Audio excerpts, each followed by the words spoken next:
Shalom sahabat-sahabat firman kehidupan yang terberkati. Bagaimana kabar saudara hari ini? Semoga segala sesuatu dalam hidup saudara berjalan dengan baik dan diberkati Tuhan.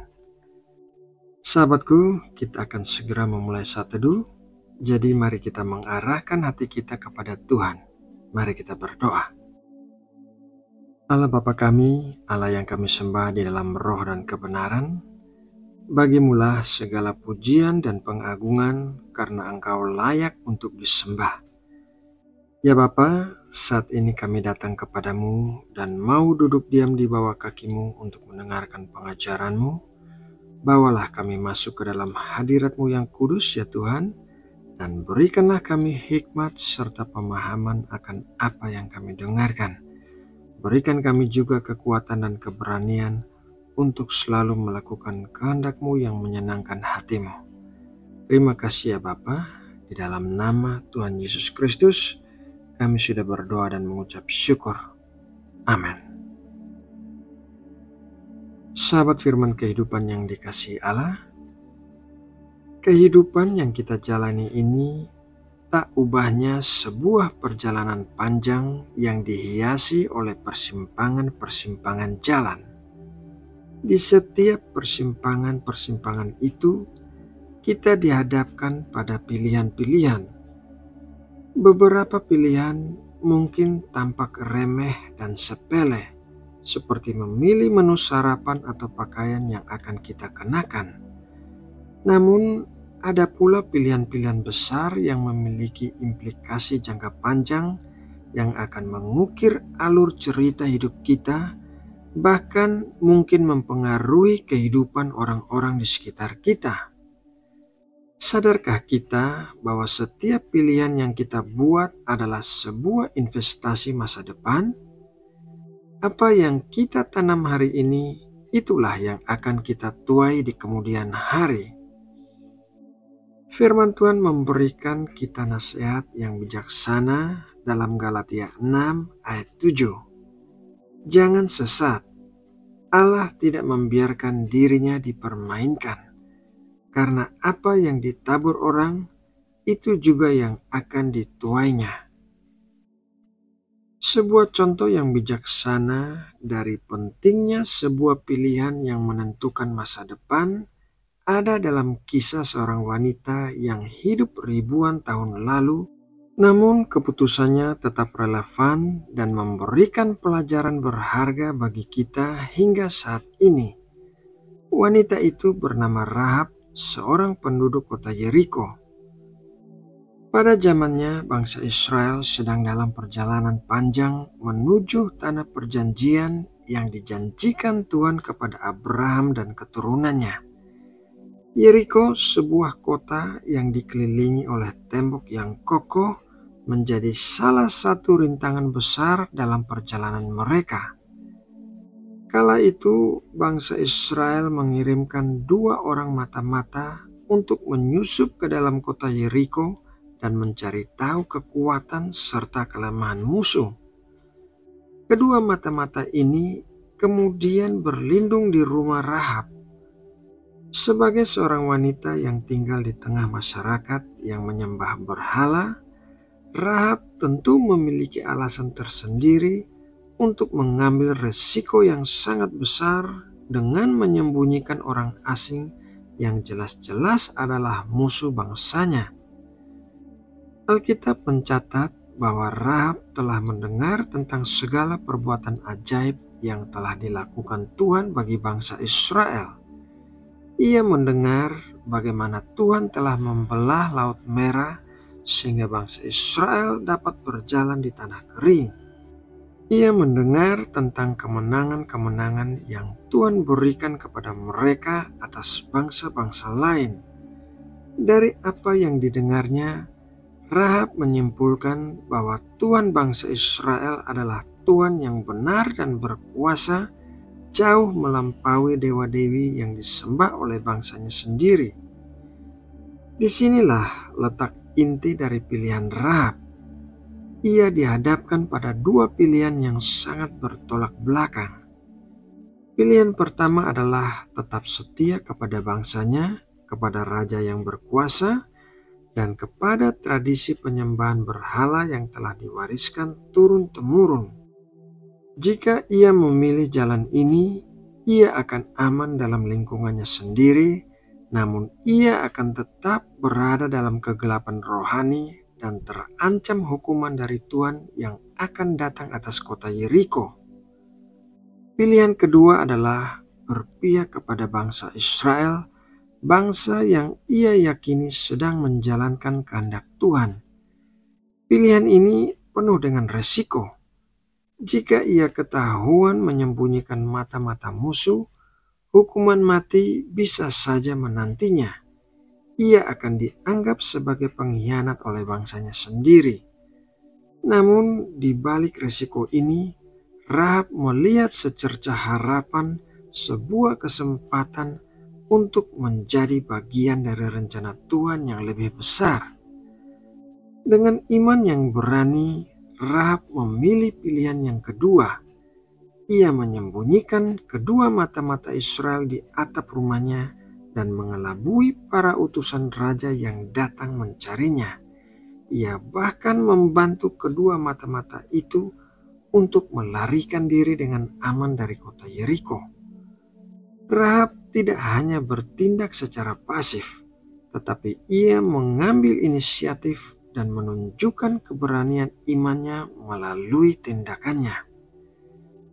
Keputusan Rahab ini bukanlah keputusan yang dibuat dalam sekejap. Pasti ada pergumulan batin, pertimbangan resiko, dan keyakinan yang mendalam yang mendorongnya untuk mengambil langkah yang begitu berani.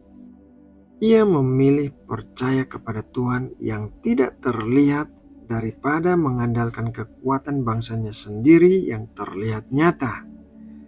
Dan apa yang terjadi setelah itu?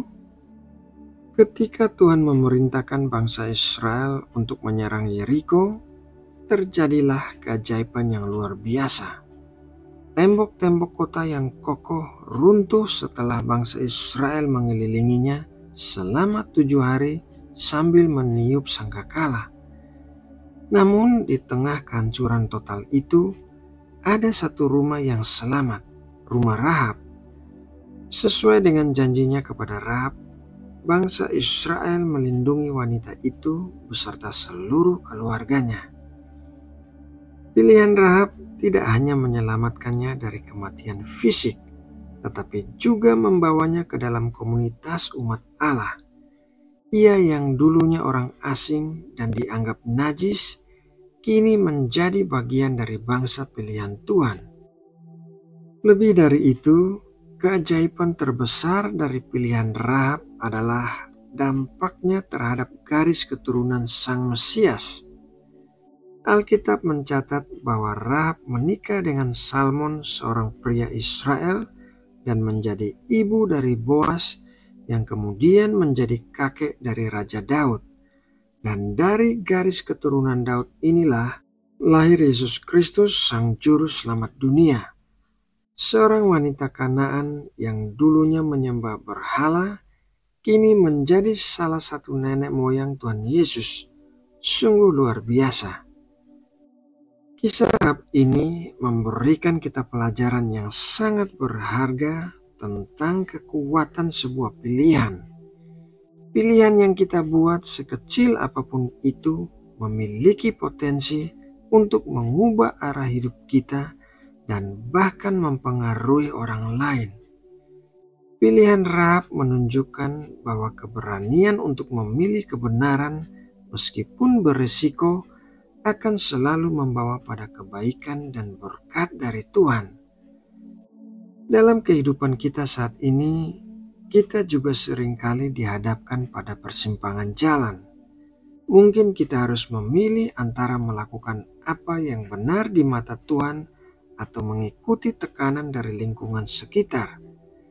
Mungkin kita juga harus memilih antara mengedepankan kepentingan diri sendiri atau mengutamakan kepentingan orang lain. Mungkin kita harus memilih antara hidup dalam kegelapan dosa atau berjalan dalam terang kebenaran Kristus. Setiap pilihan yang kita buat mencerminkan nilai-nilai yang kita pegang dan keyakinan yang kita anut. Jika kita percaya bahwa Tuhan adalah yang utama dalam hidup kita, maka setiap pilihan kita akan kita dasarkan pada firman-Nya dan kehendak-Nya. Kita akan memilih jalan yang mungkin sulit dan tidak populer, tetapi kita yakin bahwa jalan itu akan membawa kita pada tujuan yang kekal. Sebaliknya, jika kita lebih mengandalkan diri sendiri pada kekuatan duniawi atau pada keinginan daging, maka pilihan-pilihan kita mungkin akan membawa kita pada kesenangan sesaat, namun pada akhirnya akan menjauhkan kita dari Tuhan dan rencananya yang indah bagi hidup kita. Mari kita belajar dari Rahab untuk selalu berani membuat pilihan yang benar, pilihan yang didasarkan pada iman dan kepercayaan kepada Tuhan. Jangan biarkan ketakutan, keraguan, atau tekanan dari dunia ini menghalangi kita untuk memilih jalan yang Tuhan telah tetapkan. Ingatlah, setiap pilihan yang kita buat memiliki konsekuensi, dan pilihan yang kita buat hari ini akan menentukan masa depan kita, bukan hanya di dunia ini, tetapi juga di kekekalan yang akan datang. Kiranya Roh Kudus senantiasa memberikan kita hikmat dan kekuatan untuk membuat pilihan-pilihan yang bijaksana, pilihan-pilihan yang memuliakan nama Tuhan, dan membawa berkat bagi diri kita sendiri dan orang lain. Nah, sahabat firman kehidupan yang terkasih, demikianlah renungan firman Tuhan hari ini. Semoga renungan ini dapat menjadi berkat yang menguatkan kita semua. Mari kita akhiri renungan ini dengan doa. Bapa kami di sorga, kami mengucap syukur atas firman-Mu yang telah kami renungkan hari ini. Kami belajar dari kisah Rahab tentang betapa pentingnya setiap pilihan yang kami buat dalam hidup ini. Kami menyadari bahwa pilihan kami hari ini akan membentuk masa depan kami, baik di dunia ini maupun di kekekalan. Ya Tuhan, berikanlah kami hikmat dan kepekaan untuk selalu dapat memilih jalan yang benar, jalan yang sesuai dengan kehendak-Mu. Kuatkanlah iman kami agar kami berani mengambil keputusan yang berpihak kepada kebenaran, meskipun mungkin sulit dan penuh tantangan.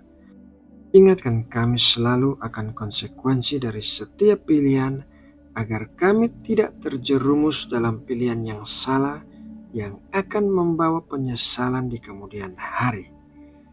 Kami mohon ya Bapa, agar Engkau senantiasa membimbing langkah hidup kami.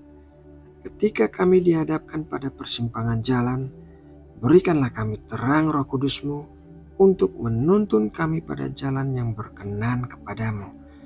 Mampukan kami untuk memiliki keberanian seperti Rahab yang memilih untuk percaya dan bertindak sesuai dengan imannya kepadamu.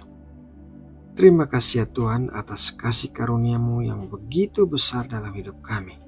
Kami berdoa agar renungan ini dapat menjadi berkat bagi setiap kami dan mendorong kami untuk selalu membuat pilihan-pilihan yang memuliakan nama-Mu dan membawa kebaikan bagi sesama.